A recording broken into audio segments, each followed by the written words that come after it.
जलन। ममता बहुत ही सीधी और प्यारी लड़की थी। वहीं सुनील एक सरल और आगे बढ़ने की सोच रखने वाला लड़का। सुनील, बेटा सुनील कहाँ है? अरे जरा एक गिलास पानी तो दे दो। हाँ माँ, अभी आया। क्या माँ, पानी तेरे सर के पास ही तो रखा है। क्या हो गया है, तबीयत खराब है क्या? अरे नहीं नहीं, वो उठने का मन ही नहीं कर रहा था, तो देखा ही नहीं। वैसे क्या कर रहा है? यहाँ बैठना मेरे पास। माँ पढ़ रहा था। वो क्या है ना, नौकरी में तो वक्त नहीं मिलता, अब ऑफिस से घर आकर ही तो वक्त मिलता है। अच्छा अच्छा ठीक है, पढ़ ले जा बेटा। सुनील पढ़ लिख कर और आगे बढ़ना चाहता था, लेकिन माँ की तबीयत खराब देखकर सोचता है कि शादी ही कर ले। कब तक माँ का ख्याल वो अकेले रख पाएगा? तो एक दिन, माँ ये ममता है, मैंने इससे शादी कर ली है। तुम्हारी तबीयत भी ठीक नहीं रहती, तो मैंने सोचा शादी कर लेता हूँ। घर संभालने वाली और तुम्हें संभालने वाली कोई आ जाएगी तो अच्छा रहेगा। माँ अचानक से सामने बहू देखकर हैरान रह जाती है। बेटा ये क्या बात होती है? न बैंड, न बाजा, न दहेज, न शगुन, ऐसे कैसे बहू आ गई?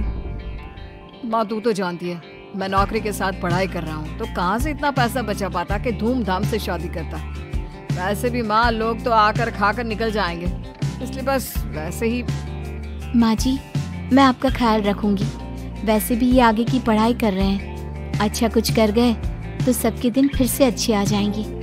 सास को ममता की बात ठीक तो लगती है, लेकिन मन में कहीं ना कहीं लगता है कि कहीं बहू बेटे को लेकर फुर्र ना हो जाए और फिर तो वो रह जाएगी अकेली।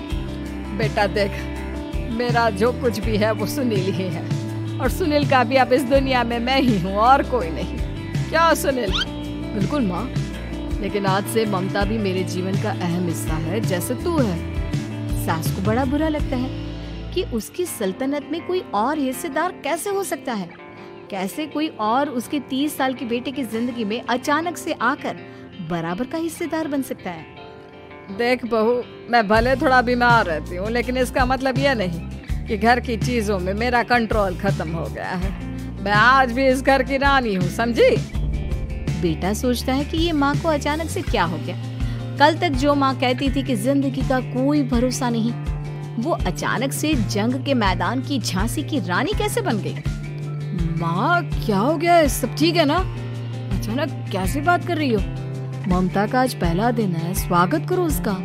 आसपास की आंटियों को बुलाओ, नई दुल्हन की मुंह दिखाए करवाओ। खैर, सास होने का फर्ज निभाती है और बाद में एक सहेली के साथ बाहर निकल जाती है। क्यों री बताया नहीं कि बेटे का ब्याह कर रही हो? वैसे तो सारा दिन हम ही में घुसी रहती हो। अरे मुझे भी तभी पता चला, मुँह अचानक सर पर लेकर आ गया। कहता है बहू है माँ तुम्हारी, अब इसको भी इतना ही मैं प्यार करता हूँ जितना तुझे करता हूँ। लो जी, ये क्या बात होगी? क्यों इतना प्यार करता है? अरे माँ का प्यार तो ज्यादा होता है। अब उसको तो कोई दूसरा पति मिल सकता है, लेकिन तुम ही बताओ, क्या माँ की ममता किसी और की हो सकती है? ना जी ना, बेटे को समझाओ ये बात। अरे क्या समझाऊं, मुझे तो खुद ही समझ में नहीं आ रहा कि क्या हो रहा है। जो बेटा कल तक माँ माँ करता था, अचानक से बीवी बीवी का राग आलाप रहा है। देखा, उसकी बीवी ना सुंदर और जवान है। सुंदरता के आगे तो एक से एक नहीं टिके, तो तेरा बेटा किस खेत की मूली है?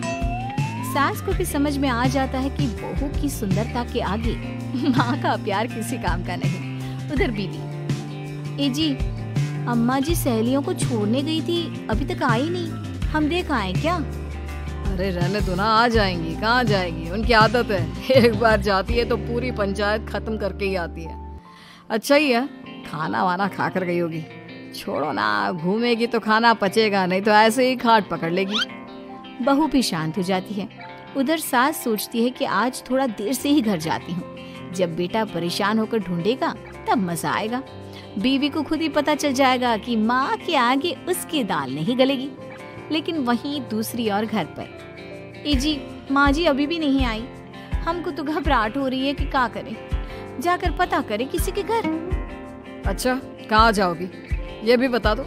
पहला दिन है तुम्हारा इस घर में और एक ही दिन में मोहल्ला छानोगी क्या? हाँ, तो आप भी तो नहीं जा रहे हैं ना, हमको फिक्र हो रही है। अरे यार, ये रोज का है अम्मा का, खाओ और सो जाओ। बस फिर क्या था, बेटा बहू खाना खाते हैं और कमरे में सोने चले जाते हैं। उधर जब सास को कोई देखने नहीं आता तो वो हार कर घर आ जाती है, जहाँ वो देखती है कि सारे घर की लाइट्स बंद है। सास को गुस्सा आता है। बहू, ममता बहू कहाँ हो? लेकिन सारे दिन की थकी बहू को ऐसी नींद आती है जैसे किसी ने भांग की गोली खिला दी हो। वो तो नहीं उठती। उठकर आ जाता है बेटा। क्या बात है अम्मा, काहे चिल्ला रही हो? अरे सो जाओ ना, सुबह की थकी है बहू, वो सो रही है। जोर से बोलोगी तो नींद खुल जाएगी उसकी। माँ को गुस्सा आ जाता है। फिलहाल तो सो जाती है, लेकिन मन ही मन ढेर सारा जहर बहू के लिए भरा होता है। सुबह बहू चाय बना रही होती है कि सास धीरे से गैस तेज कर देती है, जिससे चाय का बर्तन जल जाता है।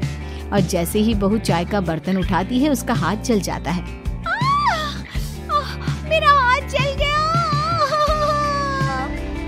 वो जोर जोर से चिल्लाकर इधर उधर भागती है कि सास थोड़ी देर में उसके हाथ में पानी डाल देती है। हाय रे बहू, क्या कर रही हो? पहली बार रसोई छुई हो क्या? सासू माँ गलती से गैस तेज रह गई थी और बर्तन जल गया, जिससे मेरा हाथ जल गया।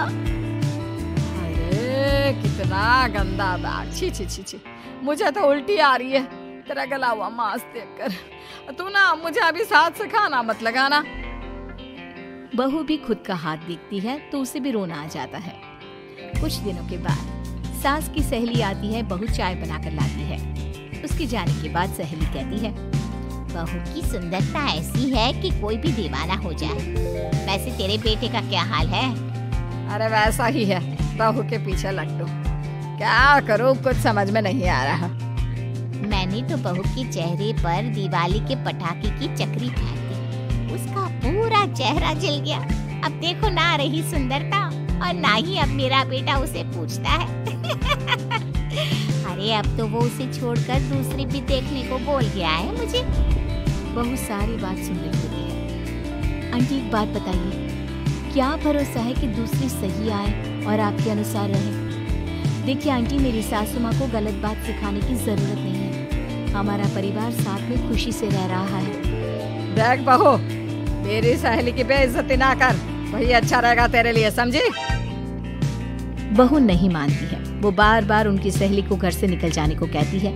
तभी सास की सहेली पास के चूल्हे से लकड़ी लाकर बहू के चेहरे पर लगा देती है। बहू जोर जोर से रोने लगती है। अरे ये क्या कर दिया? मैंने कहा किया, ये तो तूने किया। तू ही नहीं चाहती थी कि बहू बेटे के साथ रहे, भला मैं क्यों करूंगी? मैं तो चली, निपटो अब। बहू रो रही होती है, दर्द से चिल्ला रही होती है, लेकिन सास उसे डॉक्टर के पास नहीं ले जाती। तभी पति आता है। क्या हो गया ममता? ये दाग कैसे लगा? कैसे जली? ममता कुछ नहीं कहती, बस दर्द से करा रही होती है। पति माँ की तरफ देखता है। हो ना हो माँ, ये पक्का आपका काम है। आप ही ममता से जला करती थी ना। देखना माँ, अब पुलिस आएगी, केस बनेगा, लेकिन पहले मैं ममता को अस्पताल लेकर जा रहा हूँ। सभी अस्पताल जाते हैं, जहाँ डॉक्टर ममता की सास से कहते हैं, आपने तो नहीं जलाया ना बहू को? अब ममता की सास के तो पसीने छूट रहे होते हैं। वो घबरा कर कहती है, ना ना डॉक्टर साहब, कैसी बात करते हैं? हम क्या जलाएंगे अपनी बहू को? डॉक्टर ममता के पति से पूछते हैं, देखिए, क्योंकि ये ससुराल में जली है तो मामला पुलिस का बनता है, तो आप पहले पुलिस को बुलाइए, तभी इलाज पूरा होगा। सास डर जाती है कि अब तो बच्ची जिंदगी जेल में ही रहना होगा। रहने दीजिए ना, पुलिस को क्यों बुलाना? सारी हंसी खत्म हो जाएगी जब पुलिस के डंडे पड़ेंगे। बहू को जलाना भले ही बहुत आसान हो, लेकिन उसके बाद सारी जिंदगी जेल की हवा खाना। सास डर जाती है। पुलिस आती है। पास लेटी दर्द से करा रही ममता स्टेटमेंट देती है। तो क्या हुआ था? कैसे जली आप? ममता पास खड़ी सास को देखती है। बेटी बताओ, कैसे जल गई तुम? ओए, काका किरण वाली शाहरुख, चुप, बिल्कुल चुप। सास चुप। सभी इंतजार करते हैं कि ममता क्या बोलेगी। जी मैं खाना बना रही थी, लकड़ी उड़कर मेरे ऊपर गिर गई और मैं जल गई। सास बहू की बात सुनकर रोने लगती है। देखा माँ, कितनी समझदार है ममता। ये चाहती तो, हाँ बेटा, ये चाहती तो मैं आज जेल में होती। मुझे माफ कर दे, मैं आगे से अभी कभी ऐसा नहीं करूंगी। बहू के साथ मिलकर रहूंगी, मुझे माफ कर दे।